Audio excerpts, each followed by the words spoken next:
আসসালামু আলাইকুম রহমতুল্লাহ। সম্মানিত দিনী ভাইগণ, দোয়া করি এবং আশা করি আপনারা সকলেই ভালো আছেন। আপনাদের দোয়ায় আল্লাহ পাকের হাবিব হুজুর পাক সাল্লাল্লাহু আলাইহি সাল্লামের রহমতে আমিও ভালো আছি। আমরা গত ক্লাসে আলোচনা করেছিলাম যে একজন মুদাব্বির প্রথম 41 দিন তার হেফাজতের আমলগুলো পূর্ণ করবে, অর্থাৎ এই তদবিরত লাইনে কাজ করার জন্য সে নিজেকে এতটা সুরক্ষিত করে নেবে যে কোনো প্রকার জিন্নাত তার উপরে ক্রিয়া করতে পারবে না, সেহের করতে পারবে না, যে কোনো রকমের জাদুর খাদেম তার মাঝে প্রবেশ করতে পারবে না, তাকে ডিস্টার্ব করতে পারবে না, বা দূর থেকেও যে কোনো কিছু তাকে সেহের করতে পারবে না, নজর দিতে পারবে না, বদ নজর দিতে পারবে না, জাদু তার উপর এসে পতিত হবে না, জিন্নাত তার কাছে আসতে পারবে না, বন্দিশ তার উপরে দূর থেকে যদি কেউ লাগাতে চায় সেই বন্দিশটা তার উপরে ক্রিয়া করবে না। এইভাবে সে প্রথম 41 দিনে নিজেকে প্রোটেক্টেড করে নেবে। এরপর দ্বিতীয় 41 দিনে সে তার মুদাব্বিরি কাজের যে পূর্ণতা এটা পূর্ণ করবে। আর তৃতীয় 41 দিনে কি করবে সেটা আমরা তৃতীয় 41 দিনের আলোচনা ইনশাল্লাহ বলবো। আমরা যেহেতু দ্বিতীয় 41 দিনের আলোচনা করছি, আমরা দ্বিতীয় 41 দিনের আলোচনা নিয়ে এখন আমরা ইনশাল্লাহ জানতে থাকবো। আপনারা এই দ্বিতীয় 41 দিনে আমি যে আমলগুলো দিচ্ছি, এই আমলগুলোর কোনো এজাজতে কাউকে দেওয়া হচ্ছে না বা দেওয়া হবেও না। প্রথম 41 দিনের যদি কেউ এজাজত নিতে চান, আমাকে ব্যক্তিগতভাবে হোয়াটসঅ্যাপ বা ফেসবুক মেসেঞ্জারে বললে সেটা আমি হাজিরা দেখব প্রথমে, যে আপনাদের প্রথম 41 দিনের আমল করার ক্ষেত্রে কোনো প্রতিবন্ধকতা বা কোনো সমস্যা আছে কি না এটা আমি দেখব। এরপর আমি এজাজত দিয়ে দিব, আপনারা হেফাজতের আমলগুলো ইনশাল্লাহ করে নিতে পারবেন। সেটা প্রত্যেক নারী পুরুষ বয়স্ক কম বয়স্ক সবাই আপনারা হেফাজতের আমলগুলো করে নিতে পারবেন, সমস্যা নেই। কিন্তু দ্বিতীয় 41 দিনের যে আমলগুলো রয়েছে, এই আমলগুলোর ক্ষেত্রে আমি হাজিরা দেখে দিলেও আপনারা আমার এখান থেকে এজাজত পাবেন না কাজগুলো করার। এগুলো আপনাদের কাছাকাছি আপনারা যে কোনো একজন ভালো আল্লাহওয়ালা মুদাব্বিরকে খুঁজে বের করে আমলগুলো আমি দিয়ে দিব, আমলগুলো দেখিয়ে তার কাছ থেকে এজাজত নিয়ে নেবেন। যদি উনি আমলগুলো জেনে থাকে তাহলে তো উনি আপনাকে নিজে থেকেই দিবে, আর যদি উনি জেনে নাও থাকে সমস্যা নেই, আপনি আমার আমলটা ওনাকে দেখালেই উনি বুঝবে এবং উনি আপনাকে করার জন্য উনি হয়তো নিজেও করতে পারে, কারণ এই আমলগুলো সবার কাছে থাকে না। এগুলো অনেক কষ্ট করে আমার হাসিল করা হয়েছে, অনেক উস্তাদের কাছ থেকে একটু করে নিয়ে আমি অনেকগুলো জমা করেছি। তো যদি মুদাব্বির না থাকে অসুবিধা নেই, উনি নিজে করে আপনাকে অনুমতি দিয়ে দিবে। আর যদি ওনার করা থাকে উনি তাহলে জেনারেলি আপনাকে অনুমতি দিয়ে দিবে, আপনি শুরু করতে পারবেন। এবং সেই উস্তাদের সাথে আপনি যোগাযোগ রাখবেন, মাঝে মাঝে যাবেন, যোগাযোগ রাখবেন। কারণ দ্বিতীয় 41 দিনের আমলগুলোর ক্ষেত্রে আপনার জিন্নাতের সংস্পর্শে আসা লাগবে বেশ কিছুবার। কোনো সময় জিন্নাতকে আপনি হয়তো দেখতেও পারেন, এরকম পর্যায়েও আপনি যাবেন কিছু ফাঁকি দিয়ে কয়েকবার, মানে কিছু আমলের ক্ষেত্রে। সেক্ষেত্রে অবশ্যই আপনাদের যেই কাছাকাছি ওস্তাদ, সেই ওস্তাদের সাথে কানেক্টেড হয়ে থাকা লাগবে, অন্যথায় আপনারা ক্ষতিগ্রস্ত হতে পারেন। আর যেহেতু এখানে ক্ষতিগ্রস্ত হওয়ার বিষয় আছে ওস্তাদের সাথে কানেক্টেড না থাকার কারণে, সেক্ষেত্রে অনলাইনেও আমি এটা আপনাদেরকে অনুমতি দিব না। আপনারা শুধু আমলটা শিখে রাখেন, শিখে এরপর আমলগুলো ওস্তাদের কাছ থেকে অনুমতি নিয়ে করে নেবেন।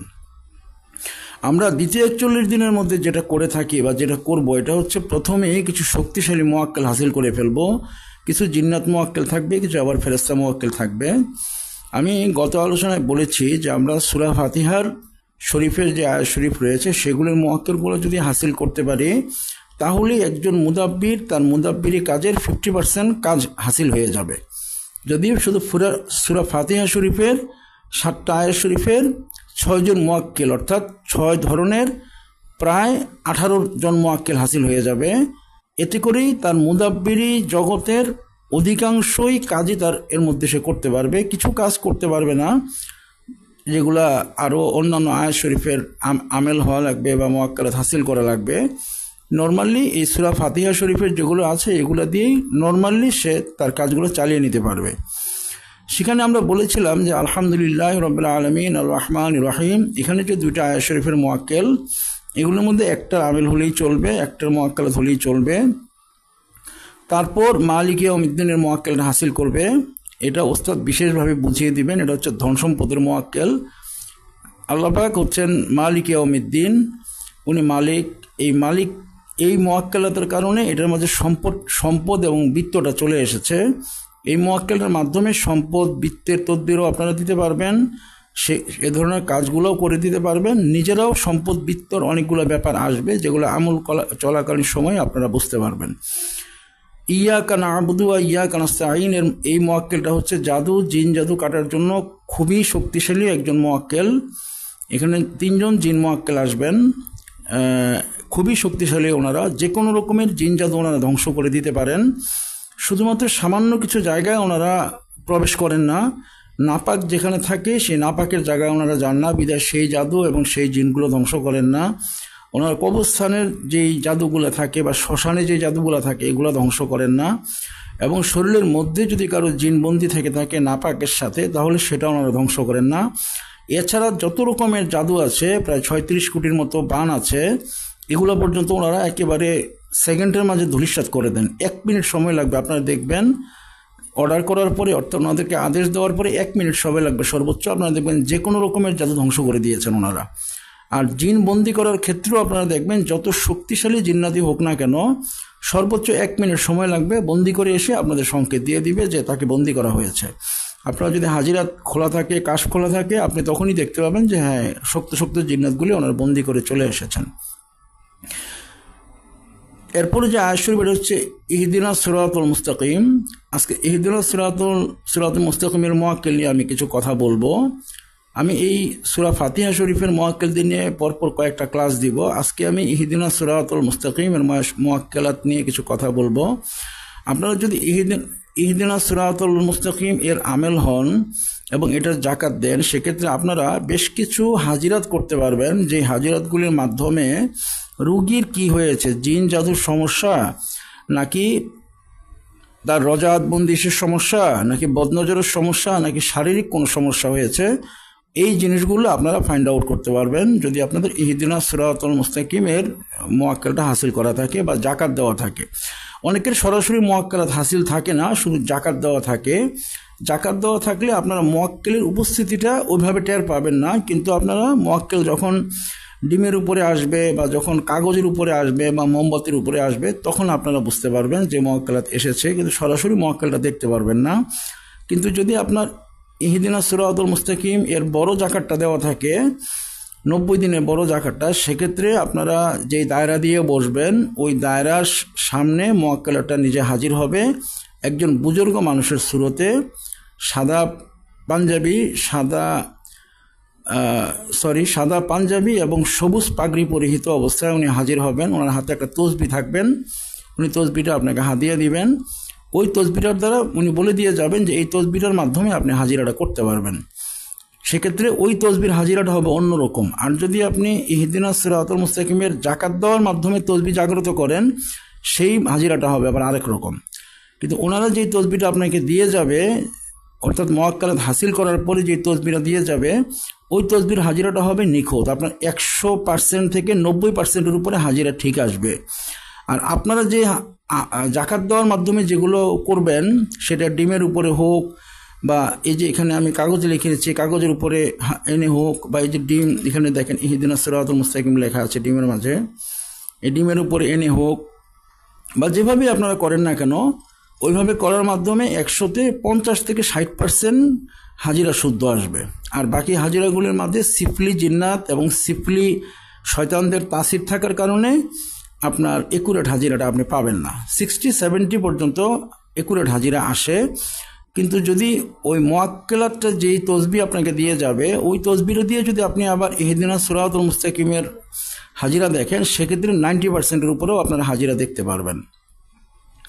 যাই হোক, আজকে আমরা এই ইহদিনাস সিরাতুল মুস্তাকিমের জাকাত এবং এর মোয়াক্কেলাত হাসিলাত দুইটা বিষয় নিয়ে কথা বলবো। সাধারণভাবে আজকে আমি জাকাত নিয়ে কথা বলবো। এই কারণে যে এটার মোয়াক্কেলাত, যে কোনো রকমের মোয়াক্কেলাত হাসিল করানোর আমল অনলাইনে দেওয়া ঠিক না। মানুষ না বুঝে আমলটা করবে এবং এতে ক্ষতি হওয়ার একটা বড় ধরনের সুযোগ থাকবে, এবং ক্ষতি হলে পরে এটা আবার যিনি ভিডিওটা দিয়েছে তার উপরে এসে দোষ বর্তাবে। বিধায় এটা অনলাইনে এই ভিডিওটা না দেওয়াই ভালো। আমি আপনাদের জাকাত দেওয়ার নিয়মটা বলে দিচ্ছি, যে জাকাতের মাধ্যমে আপনারা এই দ্রব্যগুলো জাগ্রত করে সেগুলোর মাধ্যমে হাজিরা দেখতে পারবেন। এটার জন্য আপনাদের যেটা করতে হবে, প্রথমে ইহদিনাস সিরাতুল মুস্তাকিমের জাকাত দিতে হবে। আপনাদের এই জাকাতটা দিতে হবে আলাদাভাবে, ইহদিনাস সিরাতুল মুস্তাকিমের জাকাত আলাদাভাবে দিতে হবে না। সূরা ফাতিহার জাকাত দিলেই এর মধ্যে ইহদিনাস সিরাতুল মুস্তাকিমের জাকাতটা আপনাদের আদায় হয়ে যাবে। আপনাদের জাকাত দেওয়ার নিয়ম হচ্ছে, নয়া চাঁদের প্রথম বৃহস্পতিবার, আপনারা এখন মূল আমলে চলে এসেছি, আপনারা মনোযোগ দিয়ে শুনবেন, যারা নোট করতেছেন তারা নোট করে ফেলবেন। নয়া চাঁদের প্রথম বৃহস্পতিবার, নয়া চাঁদটা আপনারা গুনবেন। যদি প্রথম বৃহস্পতিবার প্রথম 1 তারিখ বা 2 তারিখে বৃহস্পতিবার পড়েছে, এটাকে আপনারা ধরবেন না, প্রথম 3 দিনকে বাদ দিয়ে দিবেন, 1, 2 এবং 3 তারিখকে বাদ দিয়ে দিবেন। এরপরে যে বৃহস্পতিবারটা আসবে সেটাই হচ্ছে নয়া চাঁদের প্রথম বৃহস্পতিবার। যদি এমন হয় যে বৃহস্পতিবার রাতেই 1 তারিখ হয়েছে, সেক্ষেত্রে এটাকে আপনারা ধরবেন না।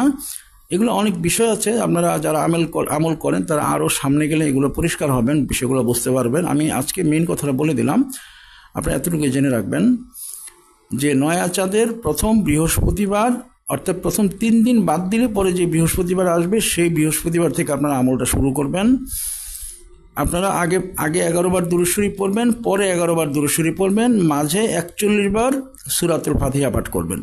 প্রথম যেদিন করবেন তার আগে নামাজ পড়ে নেবেন, হাজতের রাকাত 2 রাকাত হাজতের নামাজ পড়ে এরপর আপনারা দুরূদ শরীফ 11 বার পড়বেন, এরপরে সূরাতুল ফাতিহা 41 বার পড়বেন, এরপরে আবারও 11 বার দুরূদ শরীফ পড়ে আল্লাহ পাকের কাছে মুনাজাত করবেন যে আল্লাহ পাক আমাকে ইহদিনাস সিরাতাল মুস্তাকিম এর আমেল হিসেবে কবুল করে নেন, সূরা ফাতিহার আমেল হিসেবে কবুল করে নেন, এবং এর মাধ্যমে যেন আমি হাজিরাত করতে পারি, মানুষের কি হয়েছে মানুষের খেদমত করতে পারি, আমাকে আল্লাহ পাক তৌফিক দেন। এটা বলে আপনি মুনাজাত শেষ করবেন, ওই দিনের মতো আমল শেষ। এভাবে আপনাকে 41 দিন আমল করতে হবে, তাহলে আপনি এই সূরা ফাতিহার আমেল পাশাপাশি ইহদিনাস সিরাতাল মুস্তাকিম এর আমেল হয়ে যাবেন। এটা হচ্ছে একটা পদ্ধতি। দ্বিতীয় পদ্ধতি হচ্ছে, আপনি যদি এটা এখন না করে যদি আপনি চান যে ফজরের নামাজের সময় করতে, আপনি সেটাও করতে পারবেন। ফজরের নামাজে করার নিয়ম হচ্ছে, ফজরের সুন্নত এবং ফরজ 2 রাকাত সুন্নত নামাজ পড়বেন, এরপরে ফরজ 2 রাকাত পড়ার আগে আপনাকে ওই 41 বারই আবার সূরা ফাতিহা পড়তে হবে। আগে পরে 11 বার দুরূদ শরীফ, পরে আবার 11 বার দুরূদ শরীফ, এভাবে পরে আবারও আপনাকে 41 দিনে আমলটা করতে হবে, তাহলেও আপনি সূরা ফাতিহার আমেল হয়ে যাবেন। সূরা ফাতিহার আমেল হওয়ার কারণে ইহদিনাস সিরাতাল মুস্তাকিম এটারও আমেল হয়ে যাবেন, এবং আপনি এটার মাধ্যমে হাজিরাত করতে পারবেন। মনে রাখবেন, ইহদিনাস সিরাতাল মুস্তাকিম এর মুয়াক্কিলগণ শুধুই আপনাকে হাজিরা দেখাতে পারবে, ওনারা জিন, জাদু, মহব্বত, বিদ্বেষ বা শত্রু ধ্বংস ওই ধরনের কোনো কাজের আঞ্জাম ওনারা দিতে পারেন না। সূরা ফাতিহার মধ্যে শুধু 2টা আয়াত শরীফ রয়েছে, যে আয়াত শরীফের মুয়াক্কিলগুলো খুবই খুবই খুবই শক্তিশালী। ইয়াকা না'বুদু ওয়া ইয়াকা নাস্তাঈন এর মুয়াক্কিলগুলো খুব শক্তিশালী জিন জাদু ধ্বংস করার জন্য, এবং গায়রিল মাগদুবি আলাইহিম ওয়ালাদ-দাল্লিন এটার মুয়াক্কিলটা হচ্ছে খুবই শক্তিশালী। এটার মাধ্যমে আপনি অবর্ণনীয় এবং অসম্ভব রকমের কাজও আপনি সম্ভব করতে পারবেন। আর ইহদিনাস সিরাতাল মুস্তাকিম এই মুয়াক্কিলের মাধ্যমে শুধুমাত্র আপনি হাজিরাত দেখতে পারবেন। যদি আমেল হন তাহলে শুধু হাজিরাত দেখতে পারবেন, ওনাকে দেখতে পারবেন না। আর যদি আপনি সরাসরি এটার জাকাত না দিয়ে একেবারে পরিপূর্ণ মুয়াক্কালাত হাসিলের আমলটা করেন, সেক্ষেত্রে আপনি মুয়াক্কিলটা আপনার সামনে এসে আপনার সাথে দেখা দিবে। পরবর্তীতে আপনি প্রয়োজনে নিশানা নিয়ে রাখবেন এবং ওনাকে ডাকলে উনি আপনার কাছে আসবে। যদি আপনি আমেল হন, এই সূরা ফাতিহার 41 বারের মাধ্যমে 40 দিনের আমেল হন, সেক্ষেত্রে আপনি প্রথমে কিভাবে হাজিরা করবেন সেটা আমি আপনাদের দেখিয়ে দিচ্ছি। আপনি প্রথমে একটা ডিমের উপরে, যে দেখেন একটু খেয়াল করে দেখেন, এখানে লেখা আছে এই যে ইহদিনাস সিরাতাল মুস্তাকিম, একটা ডিমের উপরে লেখা আছে। আপনারা প্রথমে ডিমের উপরে এটা লিখবেন, ডিমের উপরে লিখে আপনারা যে হাতের তালুর মাঝে এভাবে ডিমটা রাখবেন। ডিমটা যদি হাঁসের ডিম হয় তাহলে সবচেয়ে ভালো। এই হাতের তালুতে ডিমটা রেখে এরপরে আপনারা কিভাবে ডাকবেন, আমি আগামীকালকে, আমি আজকে খুব কষ্ট হচ্ছে কথা বলতে, আমি কালকে এগুলো লিখে দিব। আপনারা এই যেভাবে বলে দিব ওইভাবে ডাকবেন, ওইভাবে ডাকলে মুয়াক্কিলটা ডিমের মাঝে চলে আসবে। এবং আপনার এভাবে বলবেন যে যদি রোগী জিন জাদুর রোগী হয়ে থাকে ডিমটায় দাঁড়া করিয়ে দিন, আর যদি শারীরিক রোগী হয়ে থাকে তাহলে ডিমটাকে ঘুরিয়ে দিন। এরপর যদি জিন জাদুর রোগী হয় ডিমটা এভাবে দাঁড়িয়ে যাবে, এভাবে আছে এভাবে দাঁড়িয়ে যাবে, ডিমটা দাঁড়িয়ে যাবে। এরপর আপনারা বলবেন যে যদি জিনের রোগী হয় তাহলে দাঁড় করিয়ে দিন, অথবা যদি জাদুর রোগী হয় তাহলে ঘুরিয়ে দিন। এরপরে যদি জিনের রোগী বা জাদুর রোগী যেটা হোক এভাবে দাঁড়িয়ে যাবে বা এভাবে ঘুরে যাবে, এভাবে করে করে নিশানা দিবে আপনাকে। নিশানা দিয়ে আপনি বুঝে নেবেন যে রোগীটার কি সমস্যা হয়েছে। এটা হচ্ছে ডিমের মাধ্যমে। সবসময় ডিম পাওয়া যায় না, বা ডিম গ্রামাঞ্চলে ডিম আনতে দূরে, বাজার দোকানঘাট বা বাজার দূরে হওয়ার কারণে সমস্যা হয়, অনেক জায়গায় হাঁসের ডিম পাওয়া যায় না।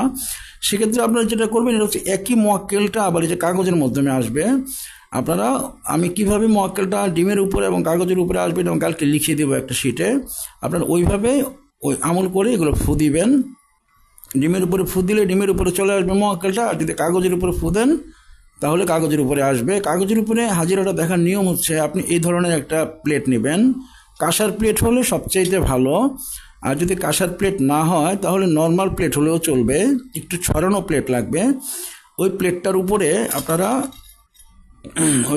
উপরে আপনারা পানি দিবেন। এই যে ধরুন এটা হচ্ছে একটা প্লেটের মধ্যে মোটামুটি পরিমাণ পানি দিবেন। মোটামুটি পরিমাণ পানি দিয়ে এরপরে আপনারা একেবারে মাঝ বরাবর, পুরো প্লেটটার মাঝ বরাবর আপনারা এই যে লিখবেন ইহদিনাস সিরাতাল মুস্তাকিম, এটা লিখে কাগজটা মাঝ বরাবরে ছাড়বেন। মাঝ বরাবর ছেলে এরপরে আপনি নির্দেশ দিবেন যে যেভাবে ডাকবেন সেভাবে আমি বলে দিব কালকে, ওইভাবে ডেকে আপনি নির্দেশ দিবেন যে হুজুর যদি যেই রোগীর নাম অমুক, বাবার নাম অমুক, মার নাম অমুক, এই রোগীর যদি জিনের সমস্যা থেকে থাকে তাহলে কাগজটা ডান দিকে ঘুরিয়ে দিন। আর যদি জাদুর সমস্যা থেকে থাকে বাম দিকে ঘুরিয়ে দিন। আর যদি শারীরিক সমস্যা থেকে থাকে তাহলে কাগজটা যেভাবে আছে সেভাবেই থাকুক। এভাবে কাগজটা এভাবেই থাকবে। যদি কাগজটা আস্তে আস্তে দেখেন এর মধ্যে কিন্তু পানি আছে, পানির নিচে কাগজটা আস্তে আস্তে ডান দিকে চেপে যাচ্ছে, তাহলে বুঝবেন যে ওনারা ডান দিকে নিশানা দিচ্ছে। এরপরে যদি বাম দিকে যায় তাহলে আরেক রকমের নিশানা দিচ্ছে। এভাবে আপনি কি চান সেভাবে বলে বলে কাগজটাকে পানির মধ্যে মুভ করাতে পারবেন। এর মাধ্যমে অর্থাৎ ইহদিনাস সিরাতাল মুস্তাকিম এর মাধ্যমে এই দুইভাবে হাজিরা আপনারা করতে পারবেন। তবে দুইভাবে হাজিরার মধ্যে সিফলি জিন্নাতের উপস্থিত থাকাটা সম্ভাবনা খুবই বেশি। আপনারা এটা করার আগে আপনারা শরীর বন্ধ করে নেবেন এবং হাতের তালি দিয়ে এলাকা লক করে নেবেন, যাতে করে সিফলি জিন্নাতগুলো ডিমের মাঝে আসতে না পারে। যদি কাশফ না থেকে থাকে আপনারা বুঝবেন না যে ডিমের মাঝে কি এসেছে, এটা আপনারা বুঝবেন না। আপনারা মনে করবেন যে ডিম দাঁড়াচ্ছে, বন্ধ হচ্ছে, এটা মনে হয় নুরি মোয়াক্কেল হবে। আসলে এক্ষেত্রে 30% সম্ভাবনা আছে যে সিফলি মোয়াক্কেল ঢুকে গিয়েছে। আপনি হয়তো জানবেন না, যেহেতু আপনার কাশফ খোলা নেই। যাদের কাশফ খোলা আছে তারা কাশফের মাধ্যমে ব্যাপারটা জানতে পারবেন এবং বুঝে আমল করতে পারবেন। আর যদি মোয়াক্কেলাত কোনো তসবিহ আপনাকে দিয়ে যায়, যেমন ধরুন এই একটা তসবিহ ধরেন, এর কোন তসবিহ যদি মোয়াক্কেলাত আপনাকে আমল করার কারণে কোনো মোয়াক্কেলাত এসে বা কোনো জিন হাসিল হবে, এটা ইহদিনাস সিরাতাল মুস্তাকিমের এটা জিন হাসিল হয়, ফেরেশতা না, উনি আসলে আপনাকে তসবিহ দিয়ে যাবে। হ্যাঁ, এরকম একটা তসবিহ দিয়ে যাবে। এই তসবিহটার মাধ্যমে যখন আপনি দেখবেন তখন কিন্তু এখানে সিফলি জিন্নাত আসতে পারবে না, কারণ এই তসবিহটার মাঝে যিনি আসবেন উনি হচ্ছে যে জিনটা আপনাকে তসবিহটা দিয়ে গিয়েছেন উনিই আসবেন। সেক্ষেত্রে এই হাজিরাটা 90%-এর উপর, তসবিহ যে হাজিরাটা তখন হবে ইহদিনাস সিরাতাল মুস্তাকিমের মাধ্যমে, সেটা তখন 90%-এর উপরে হবে। আর যদি আপনাকে জিন্নাত হাসিল করা ছাড়া শুধু আমেল হওয়ার মাধ্যমে আপনি যেটাই করে থাকেন না কেন, সেক্ষেত্রে এটা 60-70% পর্যন্ত এটা আপনার নুরি হাজিরা হবে, এবং বাকি 30%, 35 বা 40% পর্যন্ত এটা সিফলি জিন্নাতের দ্বারা প্ররোচিত হবে এবং হাজিরা ভুল হবে। আপনার 100টা যদি হাজিরা করেন আপনি জেনে রাখবেন 30 থেকে 35টা হাজিরা শুদ্ধ আসেনি। এটা বুঝেই রোগীর সাথে ওইভাবে কথা বলবেন। আর কোন রোগীর হাজিরা আপনার একবার দেখবেন না, একটা আমল দিয়ে দেখবেন না, মিনিমাম 2টা বা 3টা আমল দিয়ে হাজিরাটা দেখবেন। এই ভালো হাজিরা দেখবেন 3টা। যদি 3টা হাজিরা মিলে যায় তখন বুঝবেন যে হাজিরাগুলো ঠিক আছে। অনেক মোয়াক্কেল থাকবে যারা জিন দেখবে, অনেক মোয়াক্কেল জাদু দেখবে, অনেক মোয়াক্কেল আছে যারা এক জিন আরেক জিনকেই দেখে না, অনেক জিন আছে যারা নাপাক থাকলে সে নাপাক বস্তুর ভিতরের লেখাটা পড়তে পারে না, সেক্ষেত্রে সে ওইটাকে দেখে না এবং হাজিরাতেও সংকেত দেয় না। এই জন্য 2-3 রকমের হাজিরা করে জিনিসটা শুদ্ধভাবে আপনারা হাজিরাটা তৈরি করবেন। আর খুব শক্ত জিন্নাত অর্থাৎ যে আমলের মাধ্যমে একেবারে ক্লিয়ার হাজিরা আসে ওই আমলগুলোর মাধ্যমে আপনারা হাজিরা দেখবেন। সব জিন্নাত সব ধরনের হাজিরা দেখতেও পারে না, নিজেও দেখে না এবং আপনাকে উনি সংকেতও দিবে না, বিধায় আপনি জানবেনই না যে এই ধরনের সমস্যা হয়েছে। তো আজকে আমি আর কথা বলবো না, আগামীকালকে ইনশাল্লাহ এই ভিডিওটার মাধ্যমে কিভাবে জাকাত দিবেন এবং কিভাবে ডাকাবেন এগুলো আমি একবার রিটেন মোডে দিয়ে দিব, যাতে করে আপনারা এগুলো নোট করে নিতে পারেন এবং ওই অনুযায়ী ইনশাল্লাহ আমল করতে পারেন। এটা আমল করলে সবাই যারা আমল করবেন তারাই আপনার দেখবেন যে পানির মধ্যে এই ইহদিনাস সিরাতাল মুস্তাকিম লেখাটা দৌড়াদৌড়ি করতেছে, এদিক ওদিক যাচ্ছে। আবার যারাই আমল করবেন তারা দেখতে পাবেন যে ডিমের মধ্যে আপনার এই আয়াত শরীফটা লেখার পরে আপনার ডিমটা দাঁড়িয়ে যাচ্ছে বা ডানে বামে যাচ্ছে। এটা আপনারা যেই আমেল হবেন না কেন সবাই এটা দেখতে পাবেন, সবাই এটা করতে পারবেন। তো ঠিক আছে, আজকে এ পর্যন্তই। আগামীকালকে ইনশাল্লাহ এই বিষয়গুলো নিয়ে আমি আরও আপনাদের পরিষ্কার ধারণা দিয়ে দিব। সকলে আমার জন্য দোয়া রাখবেন। আল্লাহ পাক, আল্লাহর হাবিব হুজুর পাক সাল্লাল্লাহু আলাইহি ওয়াসাল্লাম আমাদের সকলকে যেন সুস্থ করে দেন, সকলকে রুহানিভাবে যেন শক্তিশালী করে দেন, জান্নাতবাসী করে দেন। আল্লাহ পাক, আল্লাহর হাবিব হুজুর পাক সাল্লাল্লাহু আলাইহি ওয়াসাল্লাম এর হাকিকি সন্তুষ্টি আমাদের সকলকে যেন দান করেন। আমি আপনাদের জন্য এই দোয়াটা করি, আপনারাও আমার জন্য একই দোয়া করবেন। আসসালামু আলাইকুম ওয়া রাহমাতুল্লাহি ওয়া বারাকাতুহু।